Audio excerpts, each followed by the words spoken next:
Buenas tardes, hoy es la quinta sesión, hoy 10 de marzo tenemos la quinta sesión del cursillo Formas de Pensamiento. Y no se trata de que estemos realmente atrasados, pero los papeles que vamos a utilizar en la primera, o el papel que vamos a utilizar en la primera parte de la clase, corresponde a ciertas cosas que ya yo había distribuido y que no hemos todavía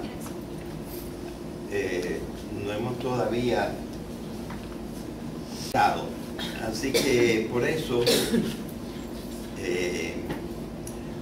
vamos a empezar por esta parte que en realidad yo le he puesto el título aquí: las operaciones y representaciones psicológicas, lógicas y lingüísticas del pensamiento.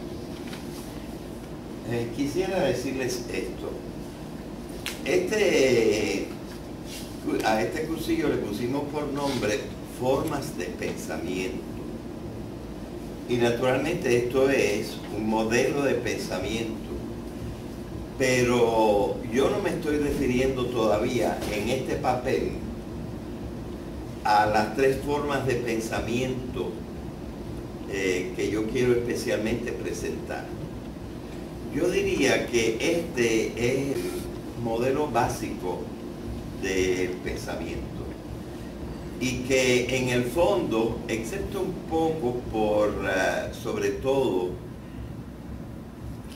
la sección mítica del pensamiento metafórico mítico, excepto por esa parte, prácticamente este esquemita es seguido en general cada vez que pensamos. Cada vez que pensamos bien, que tenemos una mente bastante formada, que hemos terminado la escuela superior, que a lo mejor hemos estudiado el bachillerato de los primeros 4 años universitarios, y entonces pues tenemos ya una cierta base. Así que esta base, el esquemita este, es una versión de 4 o 5 tentativas por diferentes profesionales de la educación de investigar cómo debemos enseñar y cómo debemos enseñar a que los muchachos piensen. Y yo diría que este básicamente es el esquemita que predomina en Occidente. La cultura occidental, más o menos seguimos este esquemita. Es verdad que las partecitas que están subrayadas o resaltadas en amarillo son cosas que no han aparecido claramente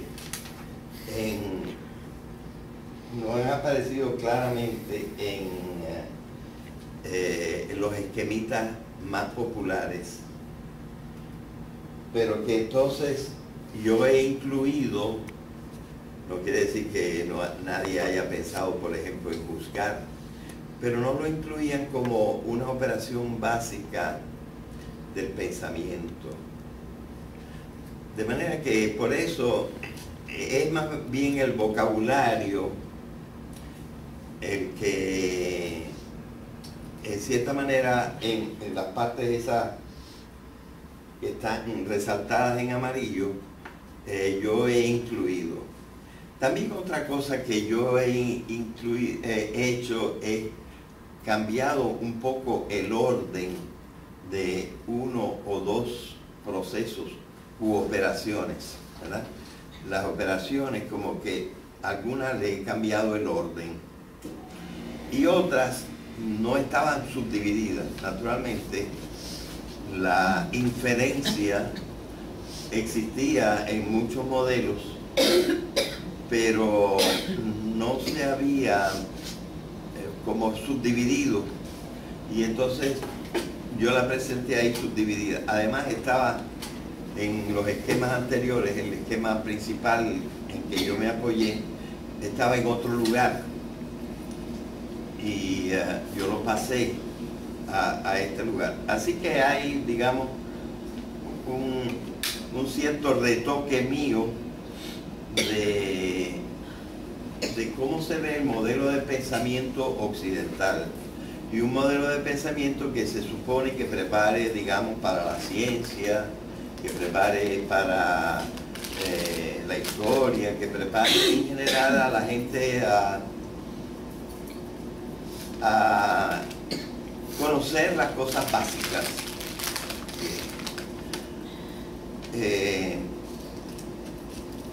Y yo creo que en el fondo, como está aquí, está bastante bien hecho. Digamos que el autor principal de este cuadrito es una persona que ha tenido muchos méritos en Puerto Rico, que es el doctor Ángel Rafael Villarini Jusino, una persona que trabajó por yo creo que como por 30 años en estos problemas de pensamiento, en parte ayudando al Departamento de Educación a establecer un esquema parecido a este, y en parte también estuvo trabajando en el problema de la educación ética. Y en 1989 o por ahí, se le confió uno de dos proyectos que instituyó una persona que me parece que hizo mucho bien. Instituyó el doctor Agrait, que fue presidente de la universidad, a recomendación, que esto es muy importante porque este es realmente el que pensó, ¿no? Del doctor Manuel Maldonado Rivera, no es Manuel Maldonado Denis, sino Manuel Maldonado Rivera, que fue después por 15 años o más el director del College Board en Puerto Rico y la proyección latinoamericana del College Board, y que ahora está retirado, pero vive todavía, una gran persona. Y yo creo que a lo mejor él mismo fue el que recomendó que encargaran al doctor Villarini de este proyecto. El proyecto se llamó Proyecto de Desarrollo de Destrezas de Pensamiento, y fue el que celebró 23 encuentros nacionales e internacionales de educación y pensamiento. Desgraciadamente, el último que se celebró aquí en Ponce, en el centro del pueblo, con base en la Escuela de Arquitectura y en el municipio de Ponce y en el Teatro La Perla, en el 2011. Lo que ha pasado es que el doctor Villarini se retiró, está trabajando mayormente en República Dominicana. Yo trabajo con él desde 1990 por lo menos, aunque yo asistí al encuentro de 1989 y solamente me he perdido uno por enfermedad, uno que se celebró en Cartagena de Colombia, porque lo hemos celebrado internacionalmente en diversos lugares. Este es un movimiento que en realidad ha sentado las bases para, digamos, una corriente del pensamiento en Puerto Rico, sobre todo en las cuestiones de educación. Yo diría que la base internacional o el fundamento internacional que más contribuyó a este esquemita es de alguien que trabajó, me parece, en la Universidad de Harvard, creo, a lo mejor todavía sigue, no sé, desde jovencito, y se llama Robert Sternberg.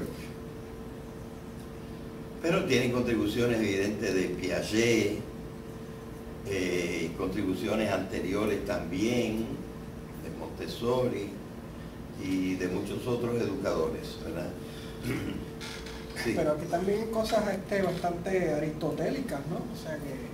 Yo me estoy refiriendo a esto. Sí, por eso. Por ejemplo, la primera vez que yo vi el término silogismo, Ajá. y deducción e inducción, lo vi en el contexto de la lógica aristotélica. Ah, claro. Bueno, yo tengo que decir que las columnas esta y esta, en cierta manera, yo las incluí aquí para que se viera la relación. Okay. Es decir, básicamente el esquemita era esta columna, pero el doctor Villarini fue el que señaló que se trata de dos cosas que pudiéramos llamar unas operaciones mentales y unas representaciones mentales. En el fondo, esas dos cosas ya yo las había puesto en algún otro lugar de lo que hemos escrito en los resumencitos sobre el pensamiento, ¿verdad? Así que se trata de una cosa bastante conocida y precisamente algunas de las cosas yo las cambié aquí de lugar porque no correspondían con las cosas aristotélicas, ¿verdad? Entonces, para ponerlo más o menos en orden y que la gente que ha estudiado lógica pues vea a qué se relaciona lo que han pensado Sternberg y otras personas, ¿verdad? Que son sobre todo esta columna de las destrezas, ¿verdad? Entonces, pues yo le agregué esto otro para que nosotros tuviéramos una opinión un poquito más amplia de lo que significa y de lo que comporta el pensamiento, ¿verdad? Así que vamos a ver. Y naturalmente, una de las cosas que dijimos aquí en clase, pero no le hemos todavía dado más atención, no sé hasta qué punto le podremos dar atención si queremos terminar lo básico, pero en realidad es extra básico. Es el concepto de abstracción, ¿verdad? Por eso le dije la realidad y la abstracción sería parte del título de esta clase también, ¿verdad? La abstracción está centrada aquí. Esto es lo primero que es verdaderamente bien ya directamente abstracto, el concepto. Las otras cosas, pues, quizá todavía no alcanzan completamente la abstracción, pero se hacen precisamente para llegar a la abstracción. Por eso, las operaciones mentales se suceden aquí en la forma en que lo hace este papel, ¿verdad? Uno primero tiene que llegar a construir el concepto. El concepto de las cosas que aparecen aquí es lo primero abstracto. Y aquí nos encontramos con algunas cosas que ya nosotros hemos querido presentar. Es decir, evidentemente, cuando hemos hablado de la realidad, hemos empezado a hablar de la materia, hemos empezado a hablar de la vida, hemos empezado a hablar del intelecto. Estoy, sin haberlo expresado completamente todavía, pero estoy procurando llevar a la idea que el intelecto está muy ligado a la biología, ¿verdad? Que sin biología evidentemente no habría pensamiento. Y evidentemente no hemos estudiado las bases, la percepción, por ejemplo. La percepción, en cierta manera, siendo todavía más física, pues es la que permite que observemos, ¿verdad? Y aquí lo primero de que se habla es de observar.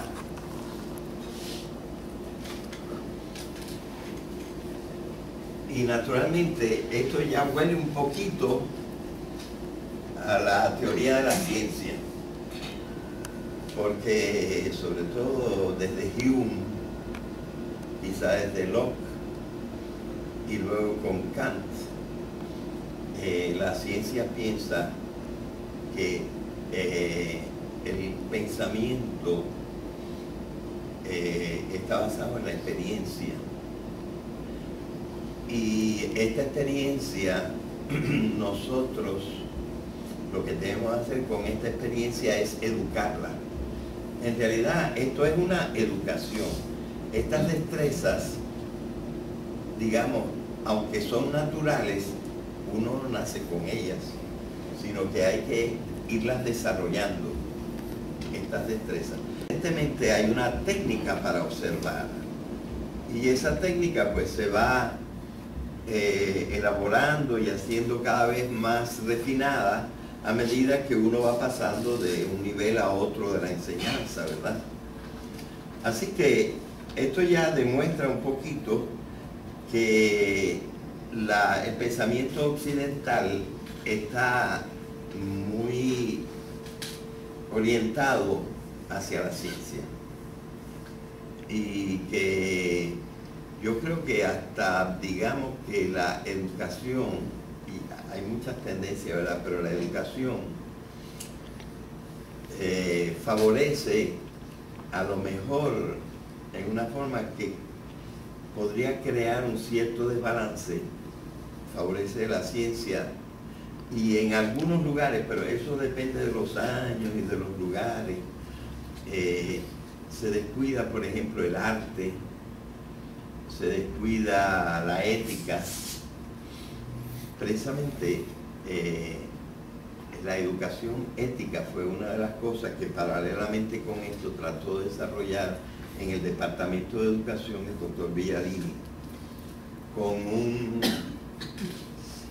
un especialista colombiano que se llamaba el doctor Cañón.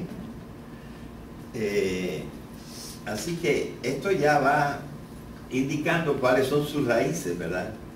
Y las raíces occidentales evidentemente han favorecido mucho la parte de la experiencia. Hoy en día, curiosamente, incluso en los cursos de filosofía de la ciencia, pues es un poco escéptico de que la única raíz sea la experiencia. Sin embargo, el mismo Kant dijo que Hume, que lo precedió en varios años, lo despertó a él de su sueño, de un sueño demasiado idealista, y lo hizo ver las cosas de la educación por ese lado. Evidentemente, Sternberg, por ejemplo, agregó, y me parece que está muy bien, la cuestión del recuerdo, porque la observación hay que empatarla con otras observaciones que están en nuestro recuerdo. y que están en a través de la enseñanza o a través de otros momentos en que nosotros tenemos que meter otras experiencias y tenemos que también educar la memoria, ¿verdad? Y eso evidentemente, algunos hablan de la destreza de asociar. Ahí lo puse con minúscula porque no está, me parece que no está directamente en las palabras de Villarini. Pero evidentemente, en otras partes, Villarini también insiste en la asociación. Yo creo que es una gran cosa. Uno tiene que asociar cosas que no son iguales para precisamente ponerlas en relación, porque también pudiéramos decir que pensar es poner las cosas en relación.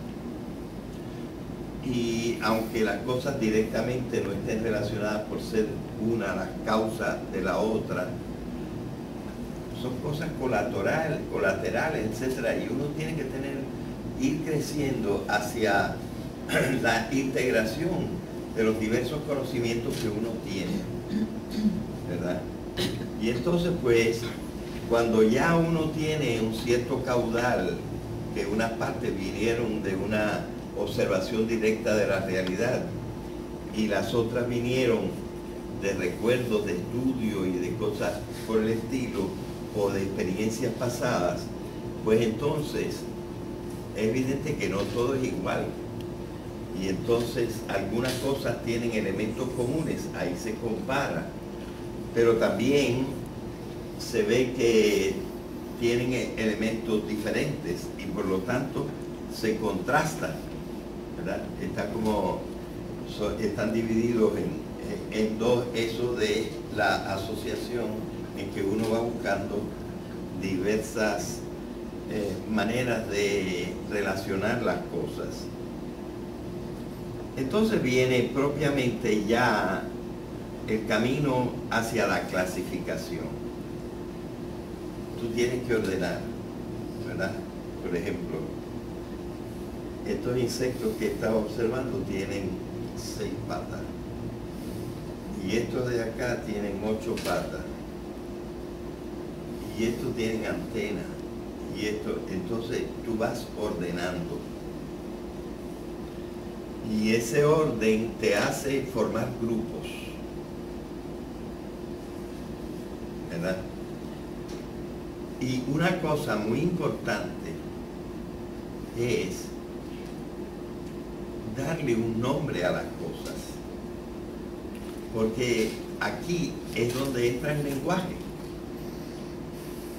Y el lenguaje es lo que fija bien claramente y distintamente, va fijando en la memoria, va fijando las cosas para no confundirlas las unas con las otras. Así que el nombre es muy importante, y aquí, por ejemplo, nosotros sabemos el favor inmenso que le hizo a la ciencia Linneo con la taxonomía. Esto de dejar los nombres bien claros y todo es una cosa importantísima.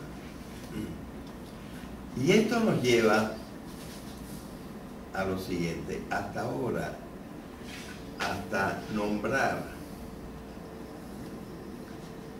esto lo podemos saber los que estamos asistiendo a este cursillo, son lo que Aristóteles llamaba sustancias y lo que yo he llamado componentes individuales de la realidad, y son las cosas, ¿verdad? Así que nosotros lo que queremos es que la gente se fije en las cosas reales,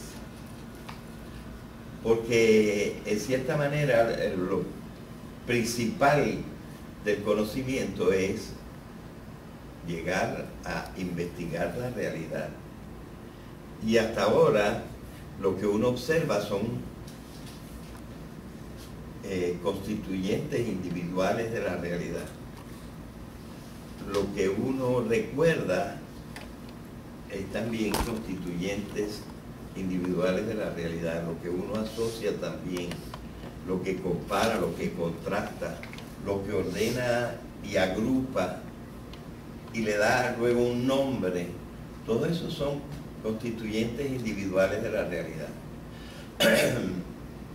Y ahora vamos a saltar a algo que no es una cosa. Y es ya el pensamiento abstracto. Porque el pensamiento abstracto no trata directamente con cosas. Trata con clases de cosas. O sea, nosotros, y por eso lo que nosotros hacemos es clasificar. Y aquí ya no estamos hablando, los conceptos no son constituyentes individuales de la realidad. Aunque eso no se le dice a los niños, pero es así. Y se lo deberíamos decir a los niños, y se dice en buenas clases de lógica, ¿verdad? Que ahora nosotros lo que hacemos es meter los constituyentes individuales de la realidad en unas gavetitas, en unos cajoncitos, en unas cajas que nos van a permitir que nuestro pensamiento, como decía Descartes, porque Descartes también dijo cosas buenas, es claro y distinto. Sabemos distinguir unos objetos de otros. Sabemos distinguir unas clases de otras. Estamos preparados para pensar. Y el verdadero primer gran producto del pensamiento es el concepto. Claro, hay dos cosas anteriores ahí que son representaciones que nos llevan al concepto, ¿verdad? Lo primero nos separa de la percepción, ¿verdad? Y ya la imagen está en el cerebro, ¿verdad? Está ya dentro de nosotros. Nosotros tenemos una imagen mental, pero a lo mejor todavía no le hemos ligado ni a una palabra, todavía no lo hemos nombrado. Pero ya tenemos una cierta idea en la imagen mental. Nosotros hemos visto, los niños han visto tantos perros. Bueno, pues ya tienen una imagen mental del perro. Y poco a poco, en un proceso en donde hay medio conciencia más clara, ellos ya saben que los perros no son igualitos a las zorras ni a los lobos, ¿verdad? Tienen una noción que va distinguiendo, y evidentemente estas nociones son básicas para que después nosotros con más rigor empecemos a ordenar, a agrupar, a nombrar. Ustedes ven una columna que habla de paso A, paso B, paso C y punto suspensivo. Es que en un librito, nunca demasiado elegantemente editado, pero sí impreso, que se llama Destrezas de Pensamiento, Villarini, decía, alertaba sobre los diferentes pasos que hay que dar en la observación, los diferentes pasos que a lo mejor se pueden dar en el recuerdo, y así durante toda la lista de destrezas que él empezó, sobre todo antes hablando de destrezas, después cambió a grupos más amplios, con lo que quizás podemos meternos después, que él llamó competencias, que no es exactamente tan inmediato y particular como las destrezas, sino que uno es competente para esto, es competente para lo otro, después de la educación, etc. Pero quizá todavía no nos hace falta aquí hablar de eso. Claro que el concepto en la lógica tiene una correspondencia con un término. Y nosotros sabemos que, por ejemplo, en el silogismo, pues nosotros tenemos 3 términos, uno de los cuales está en la premisa de arriba y el otro está el mismo está también en la premisa de abajo, y por eso este término se llama el término medio. Pero entonces hay un término que luego va a ser el sujeto de la conclusión, y hay otro término que va a ser el predicado de la conclusión.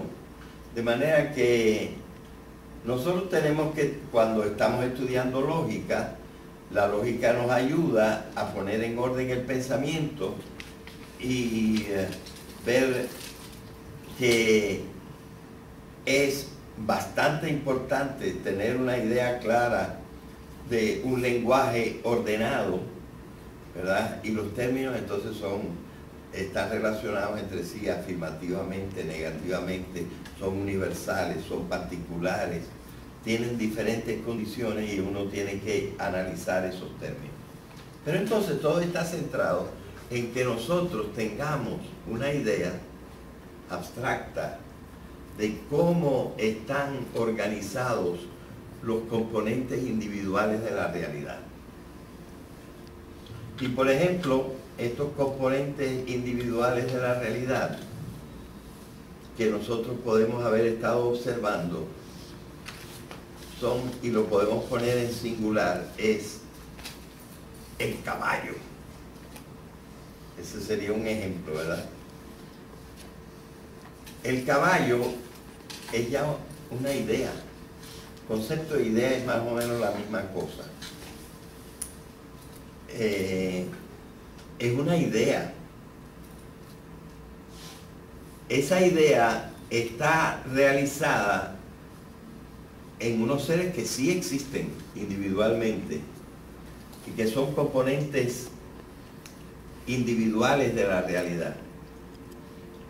Y es el caballo del mío Cid, el caballo de Napoleón, el caballo de Alejandro Magno y mi caballo, el que me regalaron, porque yo se lo estaba pidiendo a Dios en la comunión, que me regalaran un caballo, y me lo regalaron. Se llamaba Merengue. Él también era un componente individual de la realidad, pero tenía unas características parecidas a Bucéfalo, el de Alejandro, y a Babieca, el del Cid, y a los demás, ¿verdad? Que eran caballos reales que existieron. Ahora, el caballo, eso no existe. El caballo es una idea nuestra en que nosotros hemos metido toda una serie de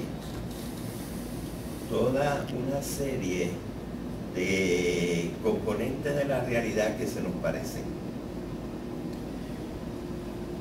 Tengo una curiosidad, profesor. Sí. ¿La filosofía platónica ha caído en desuso o todavía hay filósofos modernos que la defienden? Porque según Platón es todo lo contrario a lo que usted acaba de decir. Es lo último que iba a decir, pero está muy bien que tú hayas intervenido. ¿Quién defiende el platonismo todavía? ¿Cómo? Pues fíjate, sí, todavía hay platónicos que defienden que las clases son ideas y que las ideas son más reales. Correcto. Que Merengue y que Bucéfalo y que Babieca.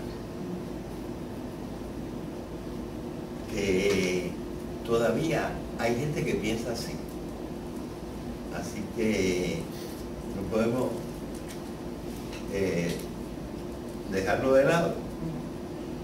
O sea, que la primera gran disputa, pero esto yo creo que ya ha tomado partido, ¿verdad? Exacto. Esto ya ha tomado partido, pero la primera gran disputa empieza aquí. Son los conceptos, cosas, las ideas, el eidos, son cosas. Y mira, por ejemplo, el profesor Harry Nieves, aunque hace sus pequeñas observaciones o limitaciones, él piensa así. Él piensa que estas cosas realmente existen si son esenciales. Yo creo que yo hablé un poco, no creo que no lo hablé demasiado directamente, que naturalmente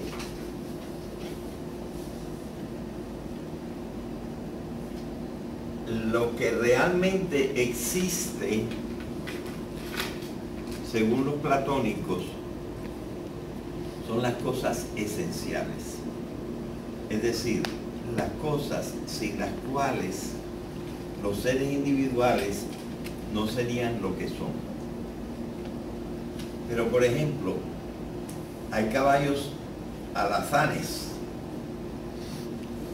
hay caballos negros, hay caballos blancos, hay caballos barcenos,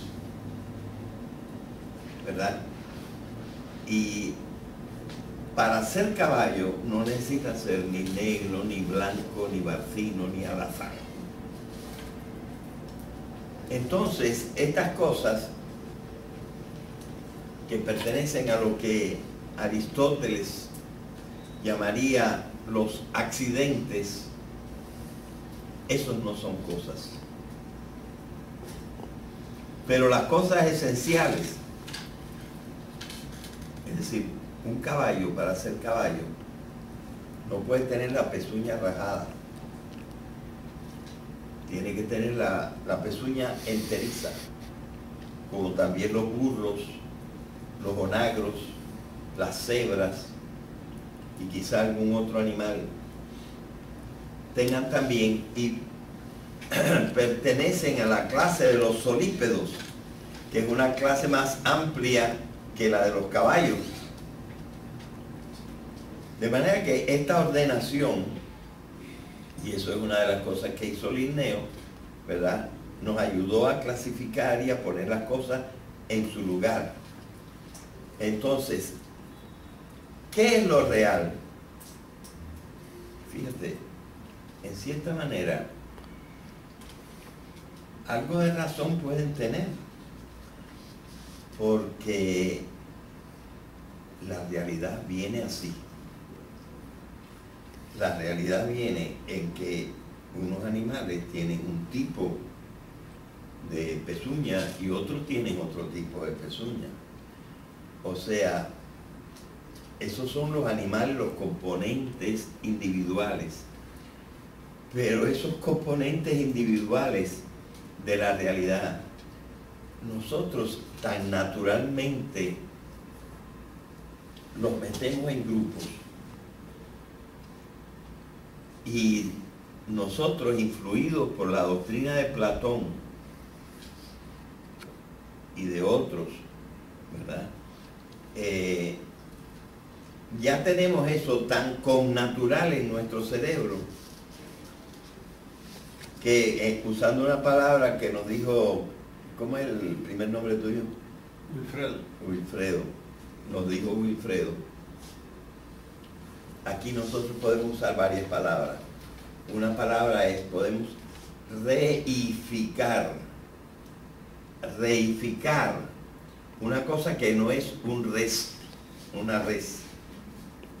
Es decir, nosotros lo convertimos en nuestra cabeza en una cosa. Porque nos es tan natural que nada, creemos que existen, pero en realidad es un pensamiento. La reificación también se puede llamar con una palabra griega. Nosotros ontologizamos las cosas. Ontos quiere decir ser. Los convertimos en seres. Es una tendencia que nos viene bastante naturalmente, pero quizá algunos de nosotros en la reflexión no nos parece que a estas cosas las debemos llamar ni seres ni cosas, sino simplemente clases de cosas. Claro, en el lenguaje, prácticamente, bueno, hay lenguajes que no tienen el artículo, pero el lenguaje los reifica,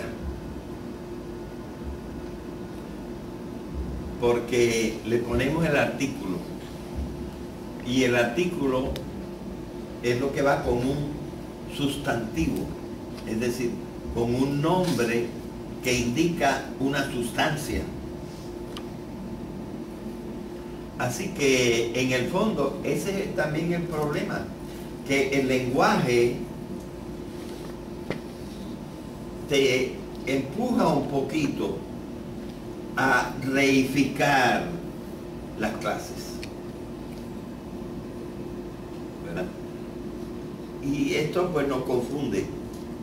Y por ejemplo yo puedo decir también, ¿verdad?, agarra a la perra que se va a escapar,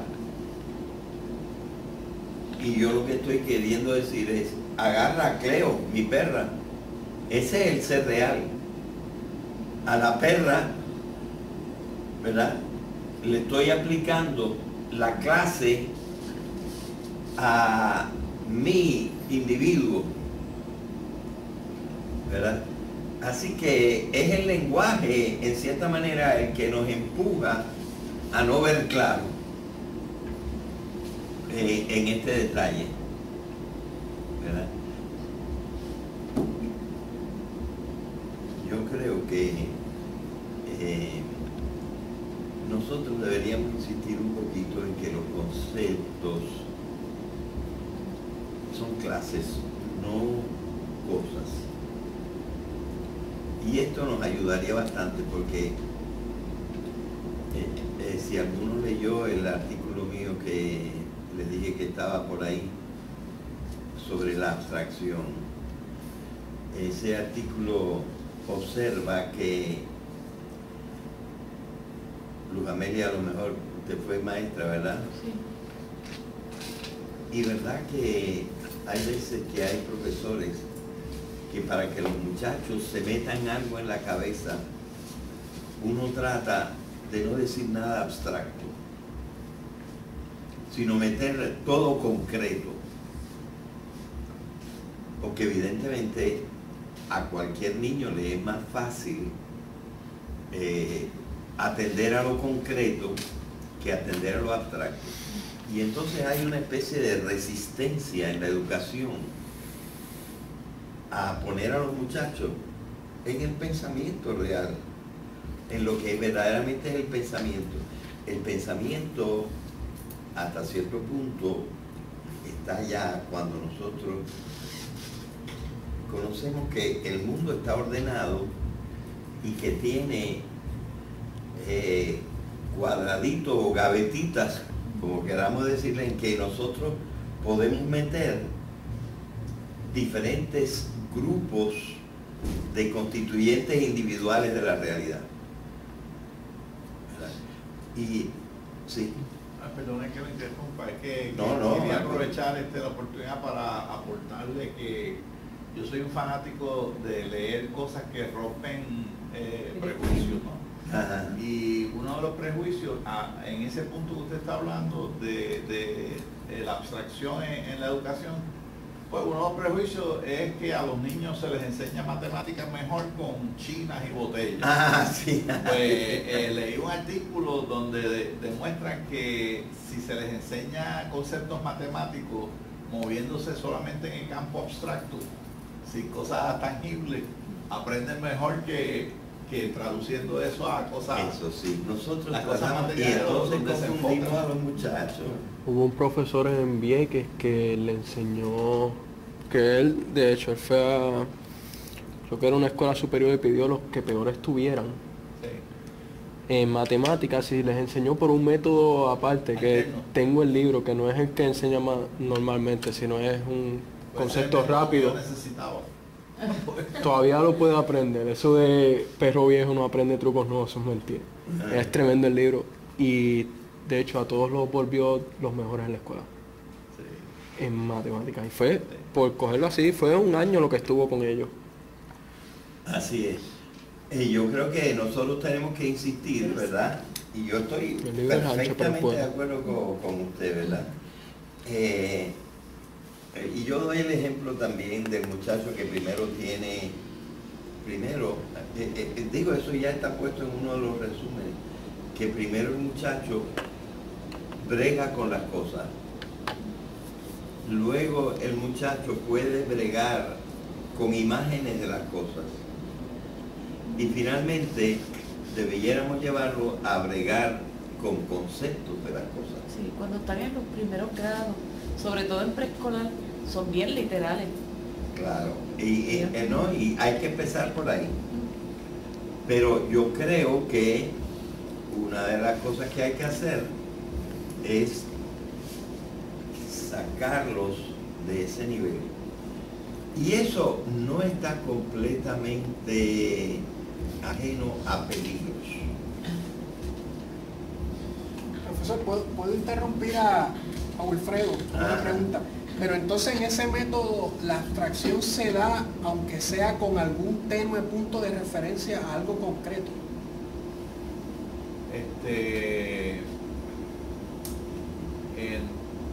No sé. Yo creo que no hacían referencia a lo concreto. Era todo número. Pero no sé, después hablamos con más calma. Sí, sí. Porque yo creo, veo la utilidad y lo novedoso lo importante de tratar de trascender el nivel de lo concreto, de lo particular y ser capaces de generar abstracciones a partir de esos particulares, pero en mi mente se me hace un poquito difícil ver cómo tú puedes empezar por lo abstracto sin de alguna forma u otra relacionarlo a particulares. Sí, pero fíjate que no empezamos por lo abstracto, porque toda esta lista, hasta clasificar, son cosas concretas. Exacto. O tal vez me expresé mal, o sea, cómo pensar en algo abstracto sin tener aunque sea un punto de referencia en los particulares. Claro, sí. Y yo decía que incluso, y aquí también entra lo occidental, ¿verdad? El muchachito en su casa, que apareció ahora en el patio de mi casa, una zorzal, bichoncita, que se le cayó a los padres del nido y piaba. Y si ahí hubiera estado un niño, él dice, mira papá, mira, qué linda. Y luego, mira el pechito blanco, mira la línea negra, qué linda. Y el papá le dice, sí, niño, aprende, eso es un zorzal. Y entonces, switchó, cambió, le hizo así el switch de la parte emocional, artística, de admiración de la naturaleza, a la parte intelectual, y cree que le hizo dar un salto tremendo al muchacho. Y por otra parte, lo que hizo fue troncharle en parte la idea de que también tiene que desarrollar la empatía, tiene que desarrollar una serie de cosas. Porque ahora nosotros estamos estudiando el pensamiento, lo hemos metido en una caja, lo hemos separado de la emoción, lo hemos separado de lo que yo llamo la conación o de la conducta, ¿verdad? Y entonces, enfocados y preocupados en hacerlos pensar como se debe, olvidamos otros aspectos de la educación, ¿verdad? Así que, pero además, porque, como decía Hume, ¿verdad? Tienes que hacer primero la experiencia de la cosa que está ahí, ¿verdad? Pero no te puedes detener. De ahí tienes que salir para adelante y tienes que empezar al mundo de lo abstracto.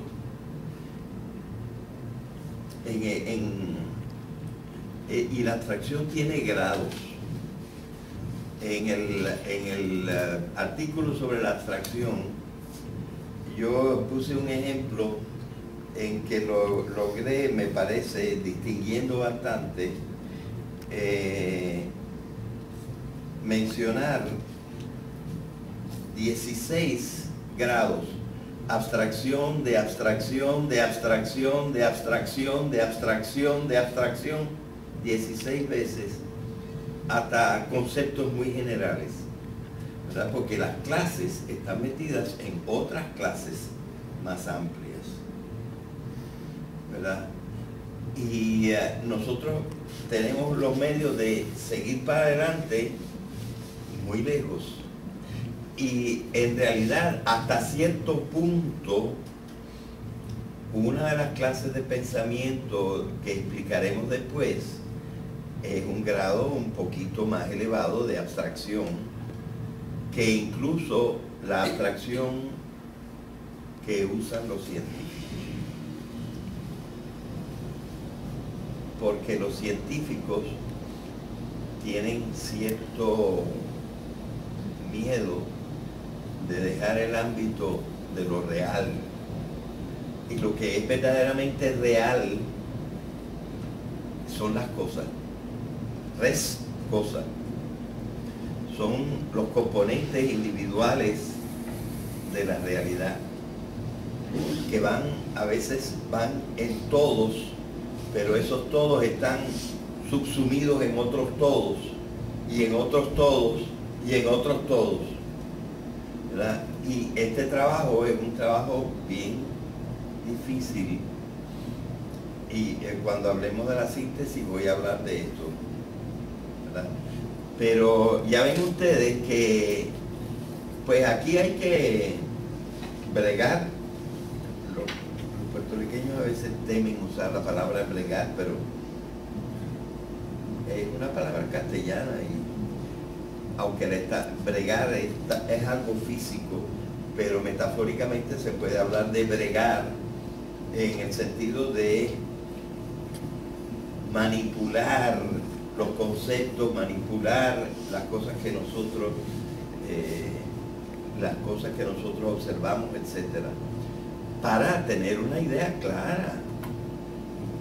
Porque en realidad, y yo creo, por ejemplo, que la segunda parte de esta clase, si llegamos a ella, esta parte que yo expresé en el segundo papel, no sé si lo tienen por ahí, que lo llamo el pensamiento y la realidad. No es este. No sé dónde lo dejé. Él lo tiene, ¿cómo se llama el segundo papel? La realidad y la aparición en ella del pensamiento. Ajá, exacto. En las cosas reales, ¿cuándo aparece en el pensamiento? Aparece en el hombre. Eso es lo que quiere decir eso, ¿verdad?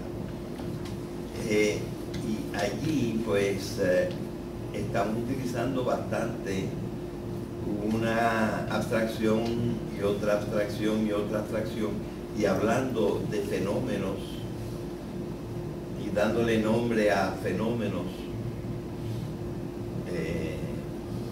en una forma que es todo un discurso abstracto, ¿verdad?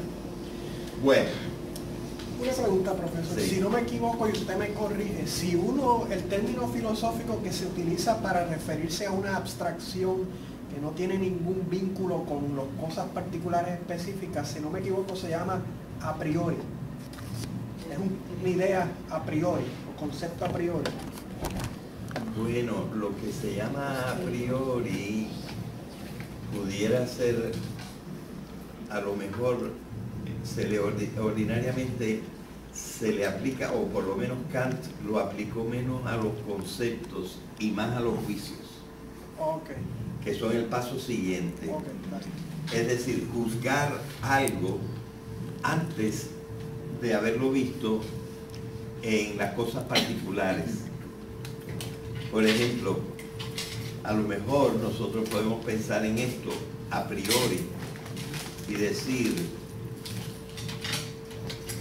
lo más no puede salir de lo menos.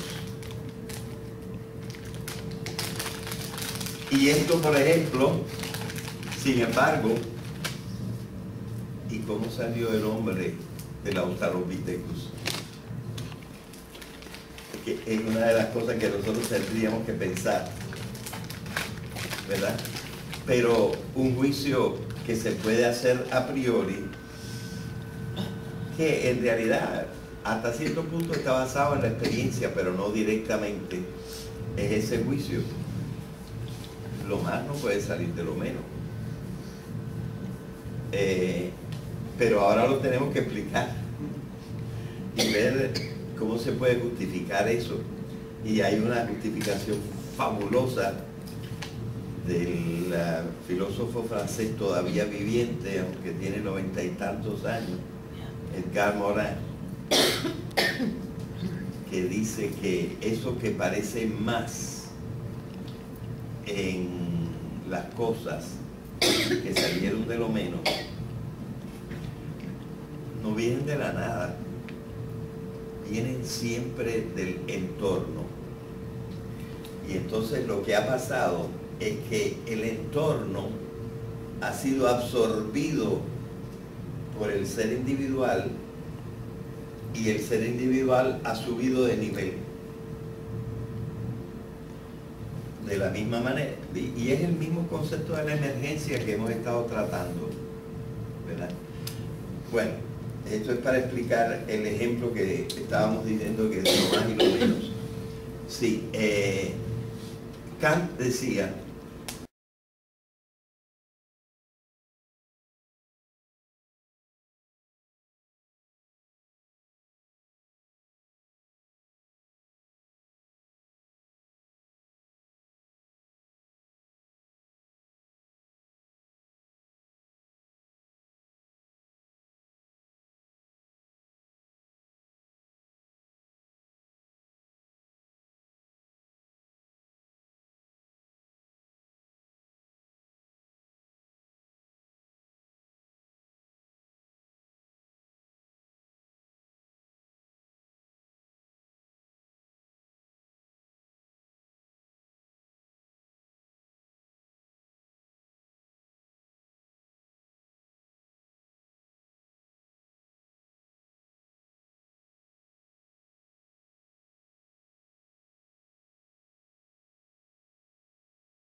incluso una cosa que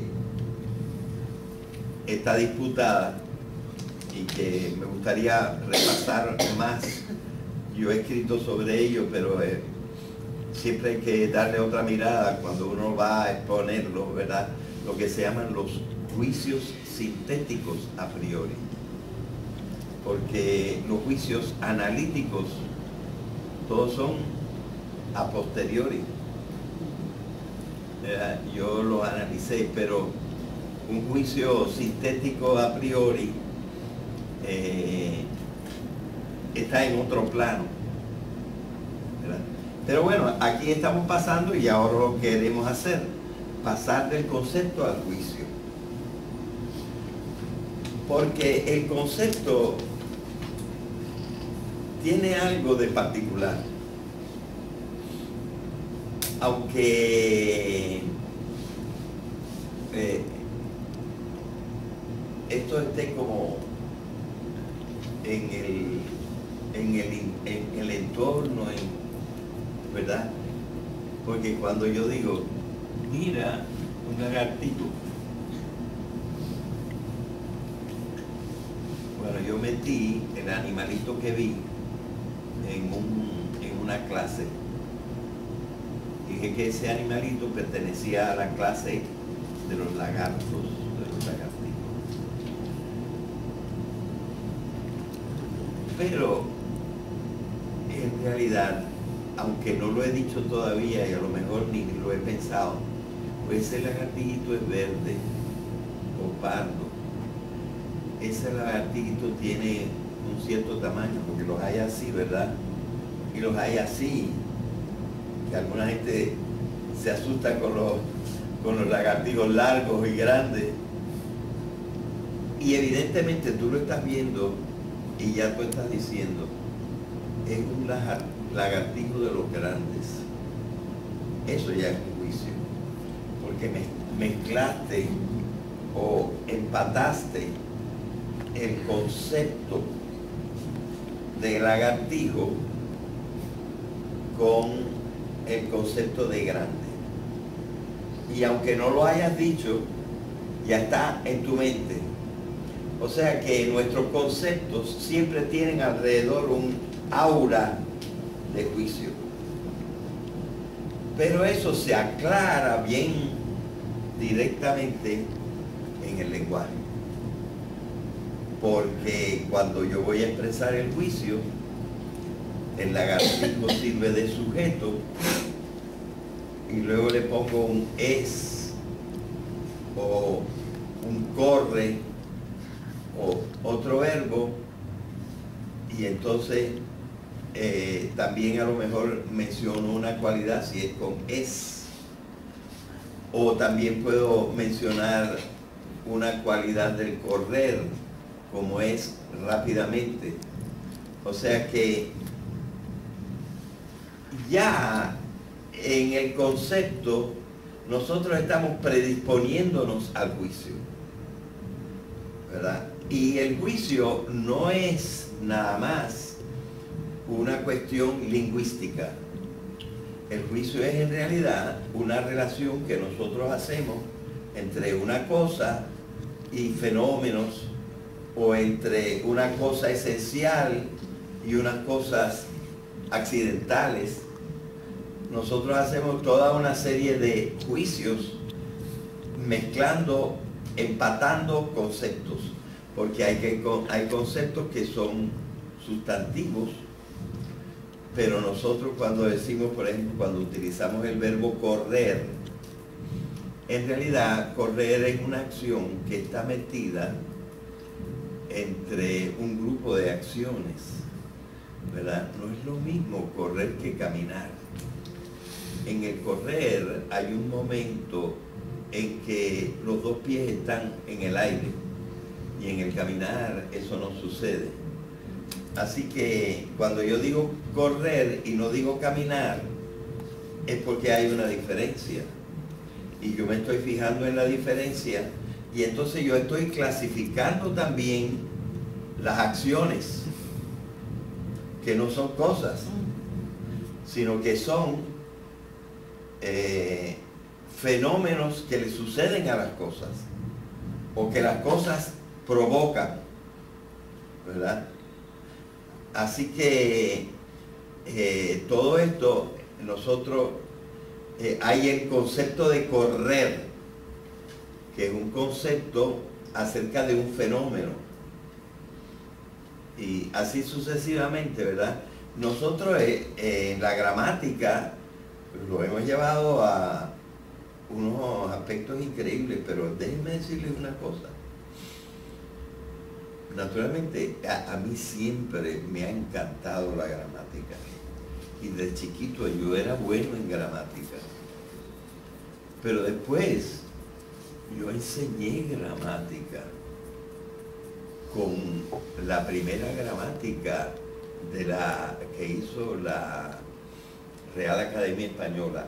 Y me parecía un libro fantástico. Y esa gramática ahora está superada. Y me compré la nueva gramática. Le falta el tercer tomo, no ha salido el tercer tomo. Pero ya tengo el primero y el segundo. Y es diferente de la otra gramática. Con eso quiero decir que no es que nosotros hayamos llegado al final del estudio del lenguaje, ¿verdad? Siempre todavía hay una serie de cositas. Evoluciona. Y evoluciona y mejora, y lo vemos desde otra perspectiva, ¿verdad? Y todo esto son conceptos, porque mira, cambian los conceptos. Y por ejemplo, entonces inventamos una nueva clase, la clase de modificadores. Cuando yo era chiquito no se hablaba de modificadores. Y ahora los modificadores pueden ser modificadores de los nombres, modificadores de los adjetivos, y no sé si hay más, modificadores de los verbos, ¿verdad? Y entonces nosotros vamos inventando. Y antes no existían, y ahora tampoco existen, pero el concepto lo tenemos. Y son conceptos en que nosotros vamos refinando una serie de maneras de ver la realidad a base de las clasificaciones que nosotros inventamos y que luego vamos tallando y perfeccionando las unas y las otras. Así que el juicio es poner en el fondo, en la práctica, si nos fijamos un poquito también en la última, el juicio es poner un sujeto al lado de un predicado. Y se dice que en realidad cualquier núcleo del predicado, que es el verbo, puede ser reemplazado dándole una vuelta por el verbo ser.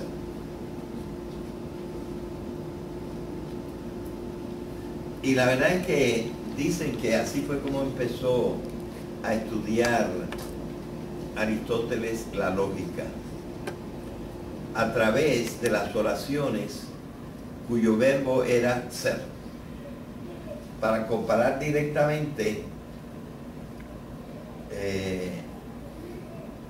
por ejemplo, un componente individual de la realidad o que expresado por un sustantivo con una cualidad o con un número o con una relación,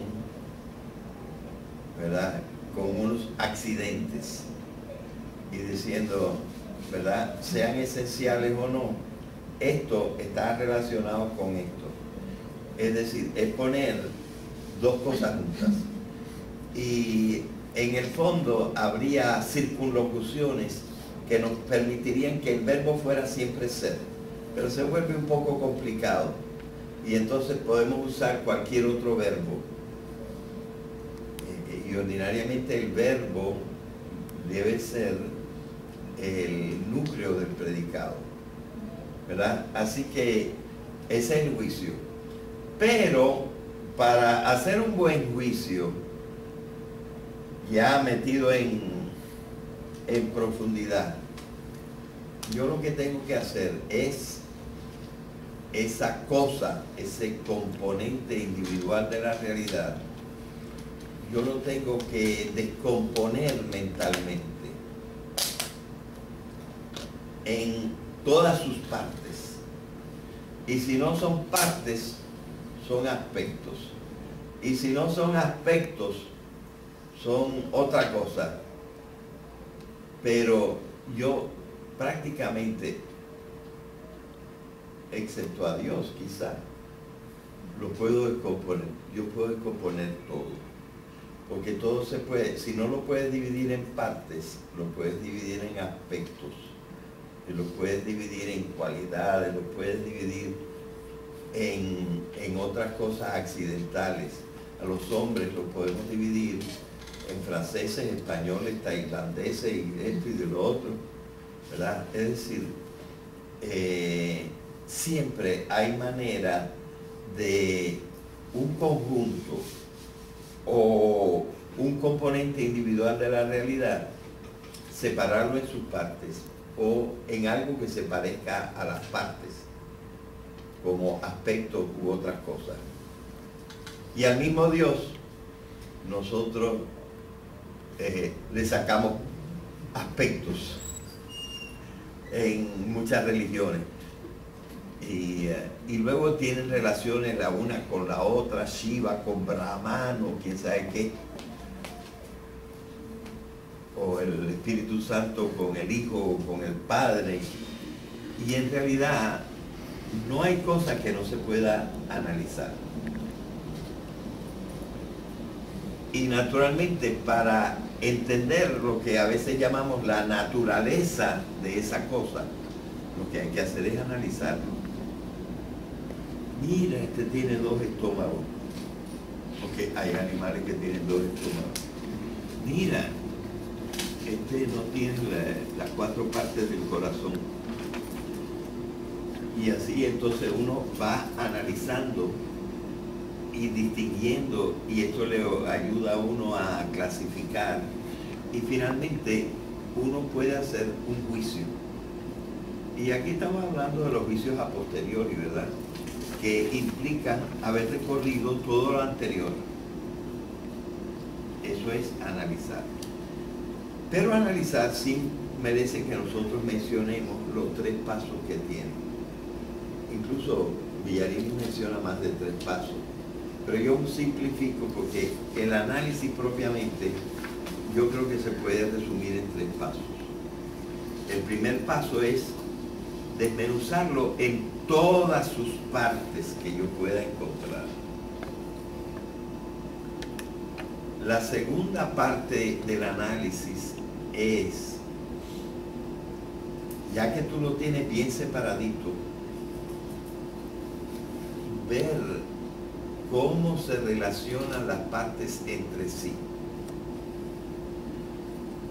Y el ejemplo, cuando yo les explico el análisis a los estudiantes para después aplicarlo al análisis literario, pues les hablo del libro de las partes que tú encuentras en el Autoparts, un libro enorme, en donde por ejemplo te presentan una página donde está el motor, y el motor está explotado, pero no está explotado completamente al azar, sino que te están poniendo este pin que va a entrar por este huequito, te lo están poniendo en una posición y te va diciendo, esto se inserta aquí y se atornilla, o este no se atornilla, etcétera.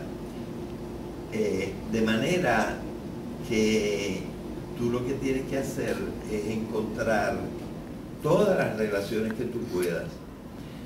Y mientras más relaciones tú puedas encontrar, y además, una cosa que yo creo que es importantísima, es tratar de darle un nombre también a las relaciones. Esto es importantísimo para tener una concepción bien abstracta de las relaciones que hay entre las partes de todos los componentes reales de la realidad, individuales de la realidad. ¿Verdad? Sí. Pero ¿por qué cuando empezamos ya a hablar de relaciones, por qué no estamos ya en síntesis? Bueno, hay una primera síntesis que es la tercera fase del análisis. Sobre la APA. Sí, la tercera fase del análisis, porque dijimos que la primera era separar. La segunda es estudiar cómo se relacionan las partes. Y la tercera en realidad es volver a montar el todo. Porque ahora yo entiendo más íntimamente el todo. La palabra synthesis quiere decir poner junto. Syn quiere decir juntos y thesis quiere decir poner. Y esa es la tercera parte del análisis. La tercera parte del análisis es entender aquello que tú habías desmenuzado, entenderlo como un todo. Y entonces tú metes el corazón con el cerebro y con los pulmones y dices, mira cómo se conectan las cosas. Y entonces tú estás poniendo junto lo que para el análisis había separado. Esta tercera fase del análisis se puede con toda justicia llamar una síntesis. Pero esto me cayó como un rayo de luz en uno de los primeros, en el primero de los estos cursillos que he estado dando. Un físico de fama internacional que se llama, creo que es alemán, David Bohm, o si fuera americano sería David Bohm, digo, los occidentales no hacemos síntesis, descuidamos la síntesis, porque una vez que tú has organizado, otra vez has montado tu muñequito que es el hombre, no te puedes quedar ahí. Ese hombre no es explicable sin otros hombres. Y ese hombre no es explicable sin un ambiente. Y un ambiente no es explicable sin otro ambiente. Y un planeta no es explicable sin una galaxia o sin un sistema solar. Y el sistema solar no es explicable sin la galaxia. Y la galaxia no es explicable sin una idea del universo. Y ahora estamos pensando de los multiversos. Y en realidad, si tú no sitúas una cosa, un componente individual de la realidad, no lo sitúas en su contexto, no lo entiendes como lo debes entender. Y esta parte, dice David Bohm, la descuidamos en Occidente. Entonces yo me puse a examinar. Robert Sternberg no tiene la palabra síntesis en su programa. Norman Webb la tenía y la quitó.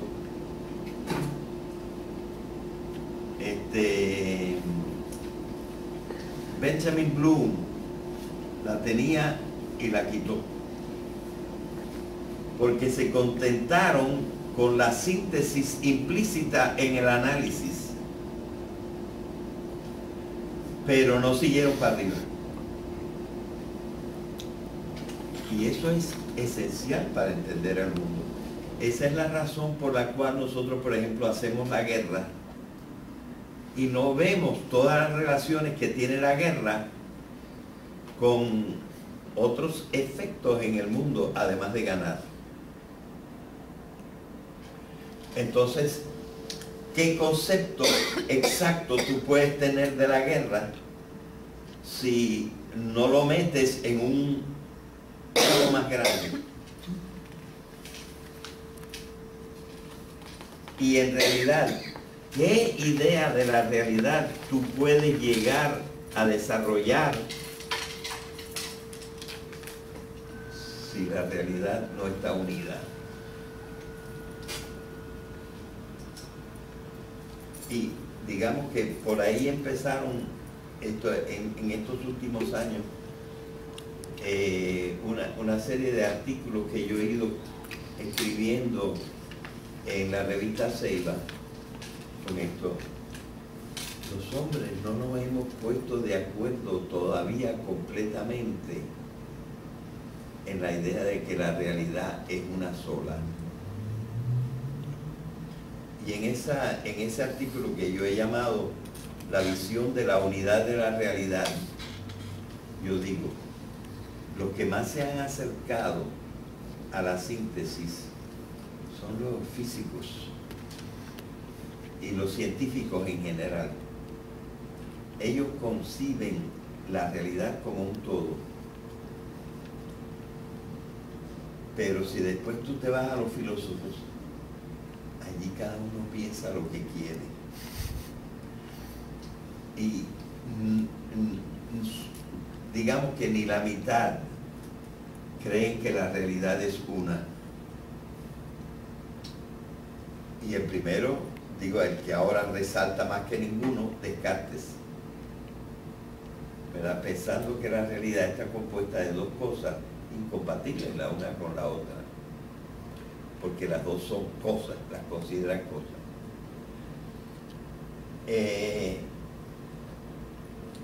Y los religiosos, allá, arriba, acá, abajo, y no saben si eso son cosas o metáforas, ¿verdad? Y en el mundo mítico, más que más.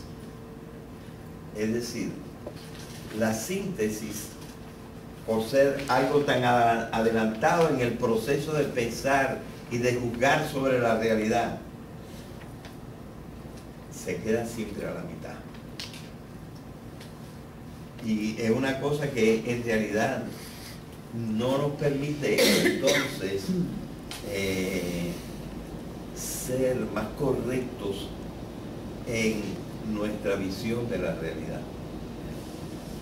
Es decir, en el análisis nosotros tenemos un todo que dividimos en partes y luego lo volvemos a montar. Pero en esta segunda síntesis de que yo estoy hablando, aquel todo es una parte del universo. Y yo tengo que ver cómo esta parte del universo está integrada en las otras partes del universo.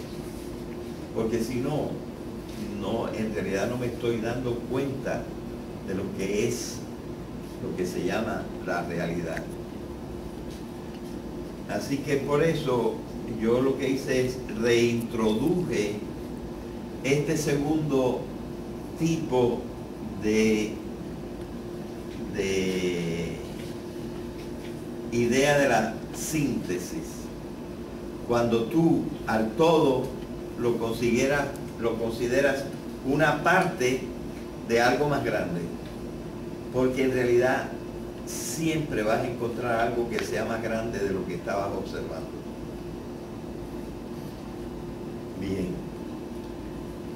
Así que ese es el juicio que tiene esas dos partes. En lógica, el juicio se convierte en una proposición muy a menudo. Es decir, que tú estás afirmando que eso que tú estás diciendo es así, que es verdad, que es una manera de decir que es real, o que las clases están en ese tipo de relación. Entonces tú te estás comprometiendo con la verdad. En el juicio, en el concepto, tú no te estás comprometiendo más que con la verdad ontológica. En el juicio tú te estás comprometiendo también con la verdad lógica. Esto es así. Y entonces tú estás señalando una relación y te comprometes con decir, yo creo que la realidad es de esta forma que estoy expresando en este juicio. Y eso es una proposición en lógica, ¿verdad? Parece que en el esquema de Sternberg la palabra inferir venía antes.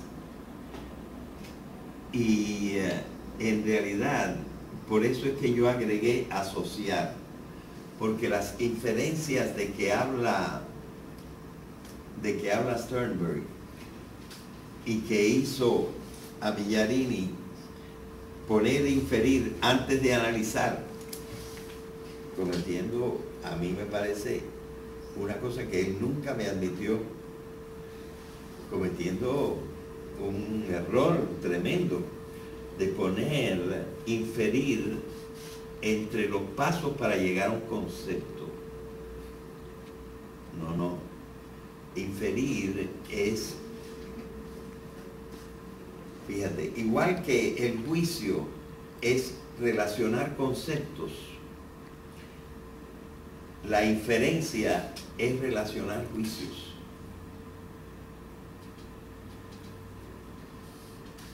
Entonces él decía que Sternberg, para enseñarle a los niños, los enseñaba a asociar, pero parece que usó la palabra inferencia.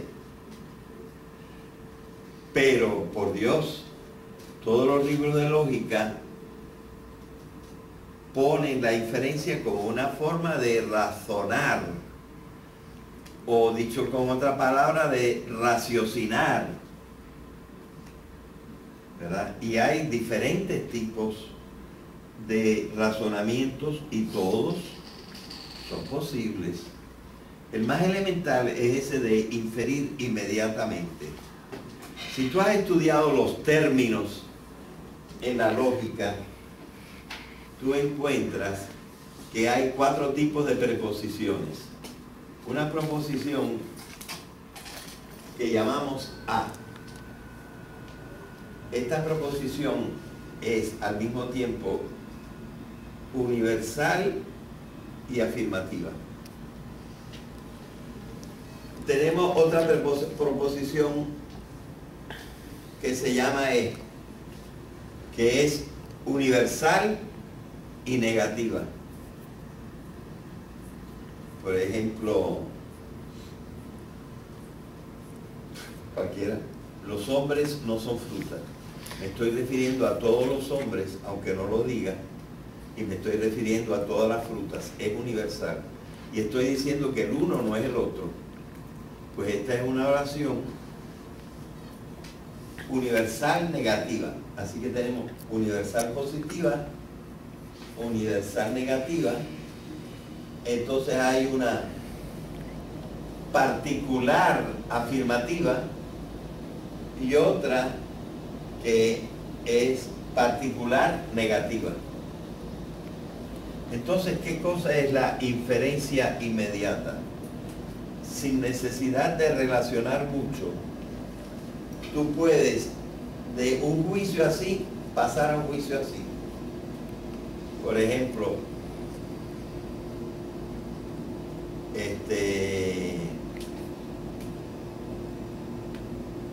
las ovejas son blancas.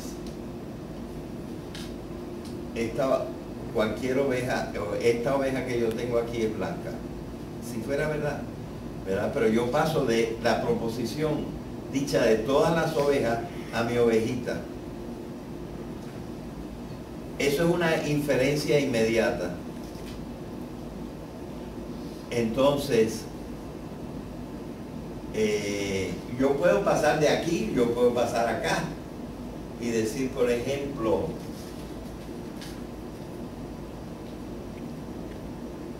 esta ovejita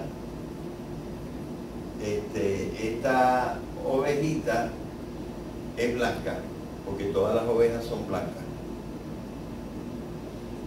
Entonces, esas son las inferencias inmediatas. No necesitan término medio.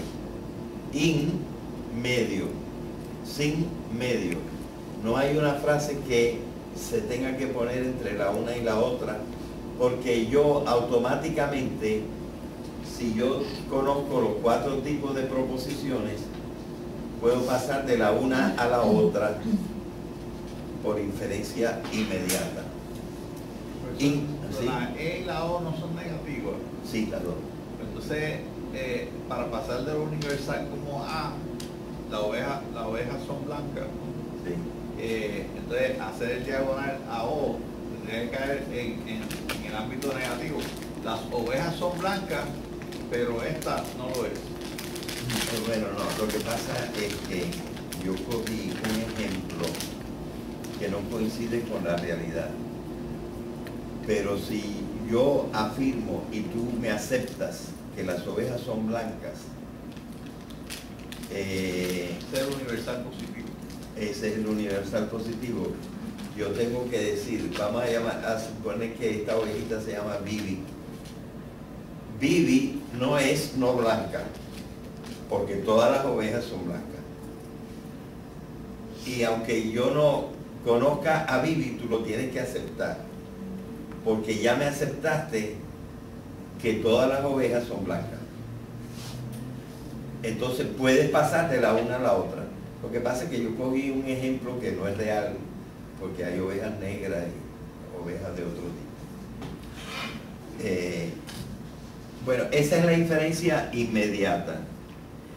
Entonces, hay dos cosas que son las dos principales. La inferencia deductiva, que es de lo más a lo menos, y la diferencia inductiva, que es de lo particular a lo general. La perfecta inferencia, pero que es un poco repetitiva, es un poco tautológica, pero es perfecta porque no tiene ninguna manera de ser falsa, es la inferencia deductiva. Si tú dices todos los hombres son mortales, y tú afirmas también que Sócrates es hombre, no hay manera de negar que Sócrates se va a morir, ¿verdad? Entonces tú pasas de una idea general a una idea particular. Es más o menos la inferencia deductiva. Mientras que la otra es, este es un animalito con 8 patas, este también tiene 8 patas, este también tiene 8 patas, este es una arañita, este es una garrapata, pero tiene 8 patas. O sea que es un arácnido. Y entonces tú sigues. Lo que pasa es que cuando llegas a 1000, dice, ya no voy a encontrar ninguna que no tenga 8 patas. Y entonces sacas la conclusión. Los arácnidos tienen 8 patas.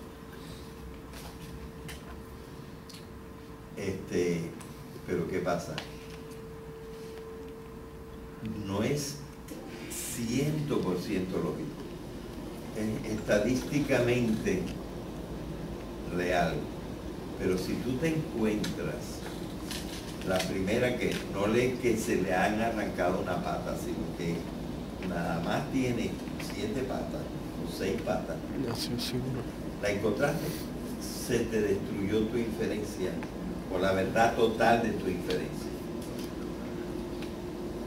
Y una de las cosas que pasa es que ordinariamente la ciencia trabaja con la inferencia inductiva. Y claro, se pueden encontrar cosas. Hace una semana encontré que ahora están diciendo que las proporciones, el tamaño del protón es mucho más chiquito de lo que se pensaba. ¿Lo leíste? Y que eso arregla ciertas cosas en la física cuántica. Yo no lo entendí todo, pero nosotros vemos que siempre lo que nosotros habíamos inferido inductivamente puede no ser como pensábamos. Pero de todas maneras, como nosotros no podemos revisar todo el universo, pues de alguna manera nosotros tenemos que basarnos en la inferencia inductiva también. Es una manera de relacionar juicios. Así que tenemos la inferencia inmediata, tenemos la inferencia deductiva, que es la perfecta, pero algo tautológica. ¿Entiende la palabra tautológica? Tautológica dice que lo blanco es blanco, lo negro es negro, lo grande es grande y lo chiquito es chiquito. Es decir, es repetir. Y en cierta manera, pues, la inferencia deductiva se acerca a la tautología. Si todos los hombres son mortales, ya yo no tengo ni que pensar, ¿para qué me dice que Sócrates es hombre? Lo único que lo hace es para tener un hombre aquí y hombre acá, de manera que tengas un término medio y que se empaten lógicamente. Pero es una tautología que tú adelantaste mucho ahora para saber cómo es el mundo. Ya tú suponías que Sócrates se iba a morir, como todo el mundo. O sea que hasta cierto punto, aunque en cosas ya más abstractas, puede ser útil, ¿verdad? Y por ejemplo, yo creo que en esta segunda parte, en la segunda hoja, tengo montones de razonamientos que se pudieran reducir al silogismo en una forma deductiva, ¿verdad? Porque sí, es una forma de pensar, y una forma de pensar útil y la más lógica de todas. Pero está la forma inductiva, en la que se basa la ciencia mayormente, aunque la ciencia hace también otro tipo de razonamiento. Bien, y entonces yo en esta edición cambié la palabra, porque aquí decía inferir analógicamente, y me di cuenta que debería haber dicho análogamente, porque no es exactamente igual. Análogo quiere decir parecido, pero hay el pensamiento analógico, que también le llamamos a veces pensamiento análogo. Es un pensamiento muy trabajado y muy perfecto, que entonces por eso sería bueno, y lo puse abajo en la nota, hay que distinguir análogamente, que quiere decir usando ejemplos, que analógicamente, que es con ideas abstractas relacionadas en una forma especial, cosa que vamos a estudiar en el pensamiento análogo, que es uno de los objetivos finales de esta clase, ¿verdad? Pero análogamente es una cosa que hacen todos los días las mamás y muchas otras personas, y que no están tan equivocados, que le dicen a los niños: mira, fulanito fuma, y tú estás saliendo con fulanito, ya yo sé lo que va a pasar. Que tú te vas a poner a fumar también.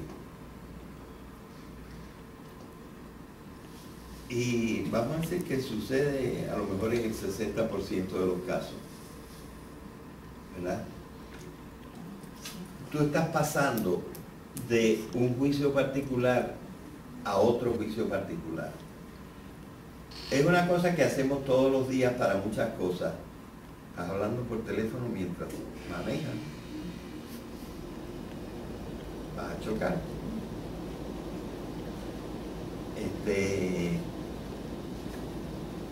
No es un razonamiento necesario, pero tantas veces sucede. O sea que no debemos completamente quitar la legitimidad de ciertos pensamientos análogos en este sentido. Mis superiores me lo decían a menudo, mira, te va a pasar esto. Y yo decía, no me va a pasar. Y yo trataba de que no me pasara, pero ¿Hasta qué pasa? a veces pasa, ¿verdad? Entonces el pensamiento análogo es de un juicio particular pasar a otro juicio particular. Eso en lógica no es aceptable. Pero en la vida diaria sucede muy a menudo y a veces es práctico. Y por ejemplo lo del teléfono. Yo una vez me volqué y no me volqué porque iba hablando por celular, pero me volqué porque al estar hablando por celular se me pasó la calle, volví para atrás por un lugar que no conocía, había un murito y ¡pam! Me tropecé con el murito y se me viró el Pathfinder que yo tenía entonces. Y es que es muy peligroso estar hablando por teléfono mientras vas conduciendo. Pero no puedes sacar que porque a Andrés le pasó, a Federico le va a pasar. No lo puedes afirmar desde un punto de vista lógico, pero tantas veces nos resulta que las cosas son así. Pero, profesor, eso es la ley ahora. Ajá. No conducir usando el celular, pero y los carros que tienen. Ah, bueno, eso es otra cosa. Eso como quiera distrae, Fíjate, a mí no me distrae. ¿no? Ahora yo hablo más por teléfono en el carro que antes. A mí no me distrae. Yo puedo perfectamente chiflar y caminar. Hablamos el otro día, que yo un día le dije que se dice de que las mujeres podemos hacer varias cosas a la vez. Sí, a mí no me distrae y yo perfectamente, pero sí, cuando tengo que estar marcando y mirando, marcando y mirando, eso es muy diferente. Sí, pero se ha demostrado que aunque usted use hermanos libres, ¿okay? Sí. Todavía tiene un % mayor de distraerte, lo que yo digo. Sí, bueno, pero eso es estadístico también. Y entonces se parece a lo análogo. Exacto. Que no siempre es 100% así. Es exactamente lo análogo. Sí. Pero quiero aprovechar la interrupción para tirarle esta. En casi todo lo que hemos hablado hasta el momento hay un sí y hay un no. Las cosas son, pues sí, por ejemplo, el diámetro del protón cambió. Ajá, pues sí. estamos, o sea, la física está equivocada en estas cosas. Pero yo creo que hay un espacio para la imperfección, para los grados de gris. ¿Okay? Por ejemplo, no hay que botar toda la física porque el protón cambió. Claro. O sea, podemos ajustar, estaba un poquito equivocada. Sí. Bueno, no cabe duda que ahora voy a usar una metáfora, hasta que no lleguemos al cielo va a ser así. Sí. No hay forma de que nosotros en algún momento lleguemos a la perfección del pensamiento, ¿verdad? Y a la percepción de la realidad tal como la realidad es. Algunos dicen que eso es completamente imposible. Así que estamos muy de acuerdo los dos sobre este asunto. Pues, por ejemplo, para poder tener alguna idea, tendríamos que, como usted dijo, ¿verdad? Ver las cosas en el contexto y seguimos añadiendo capas a la cebolla hasta saber del universo y hasta cierto punto tenemos que decir, está bueno ya. O tirar la toalla. No cabe duda. No, y ordinariamente nosotros lo que hacemos es que nos profesionalizamos y sabemos de una parte de la realidad. Exacto. Y entonces a veces pues cometemos la idea de extrapolar un poco ilegítimamente. Sí. ¿Verdad? Nos salimos de nuestro campo donde realmente sabemos. Y yo lo hago siempre. Ese segundo papel es la muestra de que lo hago. Pues. Yo siempre lo hago porque mi ambición es llegar a la totalidad. Lo más posible llegar a la totalidad. Y quizá eso, dependiendo un poco de mi idea de Dios y de la divinidad y todo eso, pues es lo que me lleva a poner eso y entonces a veces dudar o lo que sea, pero como decía Charles Sanders Peirce, el gran filósofo norteamericano, decía,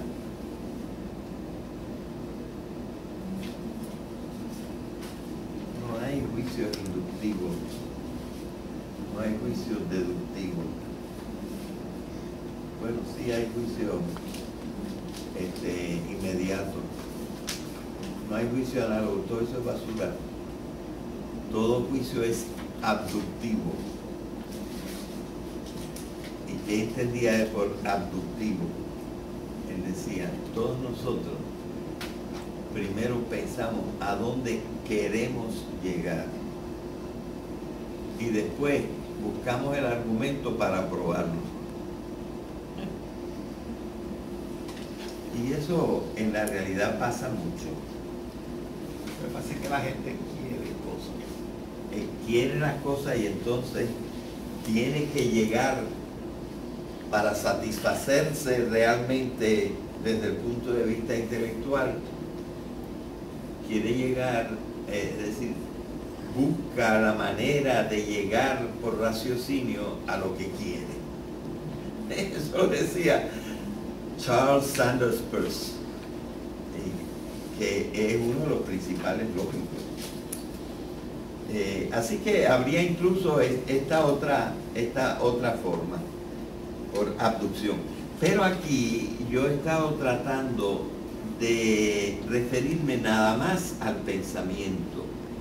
Sin embargo, tenemos que continuar todavía.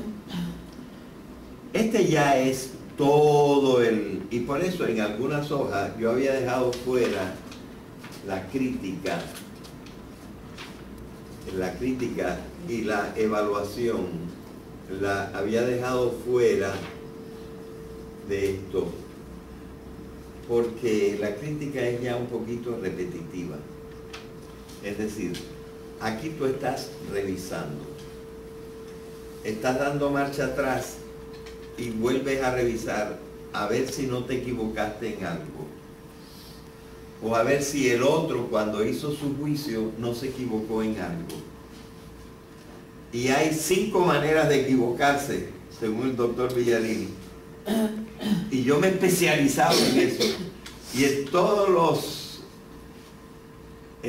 los encuentros internacionales, en lo que llamábamos el preencuentro, siempre daba una charla de 6 horas sobre la crítica y el pensamiento crítico. cosa que casi he eliminado del programa de este cursillo y que quizás pudiera ser el programa completo de otro cursillo, porque es bien importante tener un pensamiento crítico. Y mucha gente habla de pensamiento crítico y a mí me parece que no toda la gente que habla de pensamiento crítico está haciendo una crítica buena. Pero esa es otra cosa. La crítica yo creo que sí, hay que hacerla y hay diferentes maneras de hacer la crítica, pero esto en cierta manera yo lo voy a dejar de lado porque a lo mejor digo algo del pensamiento crítico en otro contexto. Pero fíjense una cosa, está muy bueno en los esquemas de Sternberg y de Villarini y eso, esas dos cosas que aparecen abajo, solucionar problemas y tomar decisiones, aparecen como los dos últimos niveles del pensamiento. Y sí son niveles de pensamiento, pero, bueno, sobre todo el primero. Aquí problema no es, ¿verdad? Mi niño se me está metiendo en droga. ¿Eso es un problema para mí? No, no está tomado en ese sentido, que es un sentido conductual. Está tomado en el sentido intelectual. Hay problemas intelectuales. Tengo que resolver el teorema de Pitágoras. Y también tengo que resolver los problemas de física, como por ejemplo, yo voy a lograr que el cohete llegue a la luna. Entonces, aquí tengo que poner a funcionar las ideas de la física,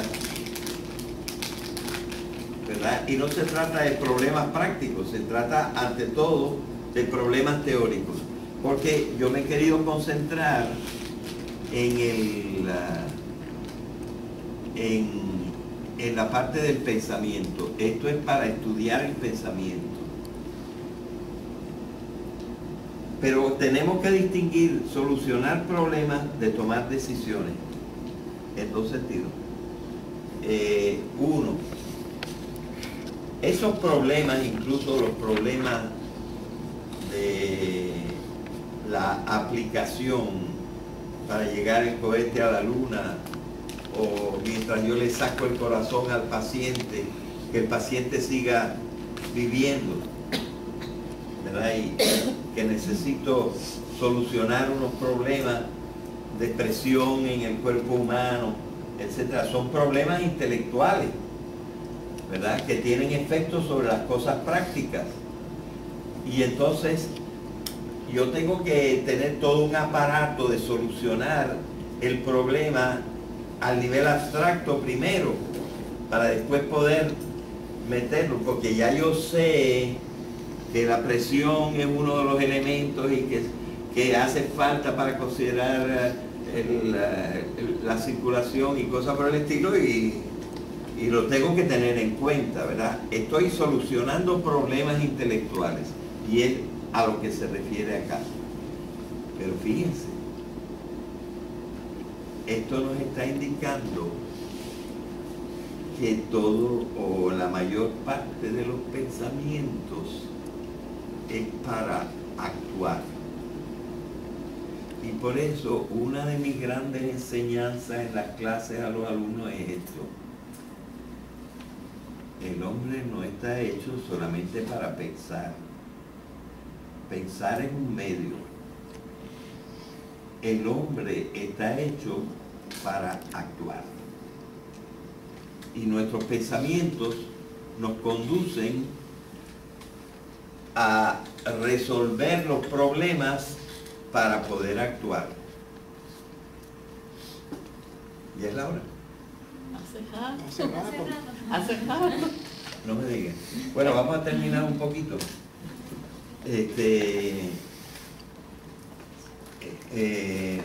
solucionar los problemas para poder actuar. Y esto todavía es intelectual.